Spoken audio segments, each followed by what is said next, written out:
కాంగ్రెస్ పార్టీని ప్రజలు మర్చిపోయి తీసుకొచ్చింది ఇవాళ. ఈ ప్రభుత్వము ఉంటదా ఉండదా అని చెప్పి అనుమానాలు ఇవాళ తెలంగాణ సమాజం లోపల వ్యక్తమవుతున్నాయి. ఇంకోరు కూల్స్తారా అని అంటలేను నేను, కూల్చాలంటలేను నేను. ఇది సామాన్య ప్రజల లోపల వ్యతిరేకత స్టార్ట్ అయింది. ఇప్పుడు ఆ పార్టీకి సంబంధించిన సొంత శాసనసభ్యులే మా భవిష్యత్తు ఏంది ఈ రాష్ట్రంలో ఉన్నటువంటి అనుమానాలతో టెన్షన్ గురవుతున్నారు కాంగ్రెస్ పార్టీ శాసనసభ్యులు. ఇప్పుడు కుటుంబంలో సమస్య వస్తుంది, కుటుంబ పెద్ద ఏం చేస్తారు, అన్ని దిగమింగుకొని ఆ కుటుంబాన్ని ఏదో విధంగా అన్ని రకాలుగా పెంచి పోషించుకునే ప్రయత్నం చేస్తాడు. ఆ కుటుంబ పెద్ద నాతో ఏం కాదన్నప్పుడు కుటుంబ పరిస్థితి ఏంది?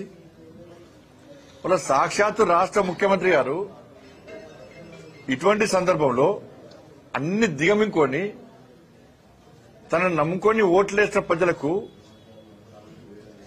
ధైర్యాన్ని చెప్తాడా?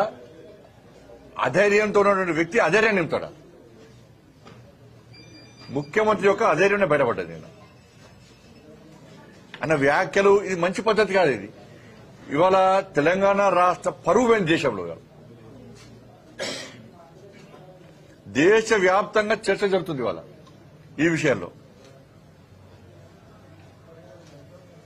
నాతో కాదు, అప్పు ఉడతలేదు, అనా పైసా ఎవరిస్తలేరు, బ్యాంకులో పోతే దొంగ లెక్క చూస్తున్నారు, ఇవన్నీ ఒక ఎత్తు. ఒక ముఖ్యమంత్రి స్థాయిలో ఉన్న వ్యక్తి ఎట్లా అబద్దాలు ఆడినట్ట నిన్న.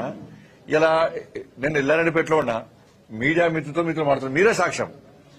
ముఖ్యమంత్రి గారు ఢిల్లీ పోయినప్పుడు ఎప్పుడన్నా ప్రధానమంత్రి గారు అపాయింట్మెంట్ ఇవ్వలేదా? కేంద్ర మంత్రులు అపాయింట్మెంట్ ఇవ్వలేదా? ఎన్నిసార్లు కలిసినా మీరు ఇచ్చారు. ఢిల్లీకి ఎప్పుడు పోయినా మేమే అనుకుంటున్నాం. ఆయన అనుకున్నా ఏం పెట్టిండు, నేను గిన్నిసార్లు కలిసిన కేంద్ర మంత్రులను ప్రధానమంత్రిని గిన్నిసార్లు కలిసిన అని చెప్పి ఆయన చెప్పుకున్నాడు. మళ్ళీ ఇప్పుడు ఏమంటున్నాడు, ఈయన పోతానంట చెప్పులెత్తుకపోవడం చూస్తున్నాడు. ఈ చెప్పులెత్తుకపోవడం అర్థం కాదు, నాకైతే అర్థం కాదు. ఇది కాంగ్రెస్ కల్చర్ గా వచ్చింది.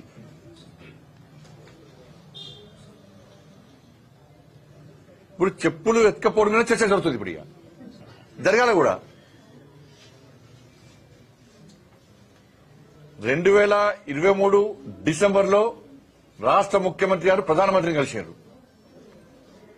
2024 జూలైలో రాష్ట్ర ముఖ్యమంత్రి గారు ప్రధానమంత్రిని కలిశారు. మొన్న ఫిబ్రవరి 2025 లో కూడా రాష్ట్ర ముఖ్యమంత్రి గారు ప్రధానమంత్రి గారు కలిశారు.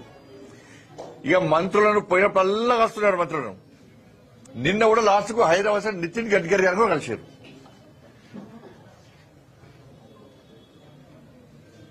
ఎప్పుడు మీకు అపాయింట్మెంట్ ఇవ్వలే, ఎప్పుడు మీతో మాట్లాడలేదు.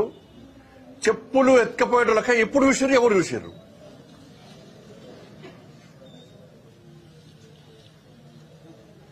కాబట్టి ఇన్ని అబద్దాలా? అంటే తెలంగాణ ప్రజలకు చెప్పింది మీరే, గిన్నిసార్లు కలుస్తామని చెప్పింది మీరే,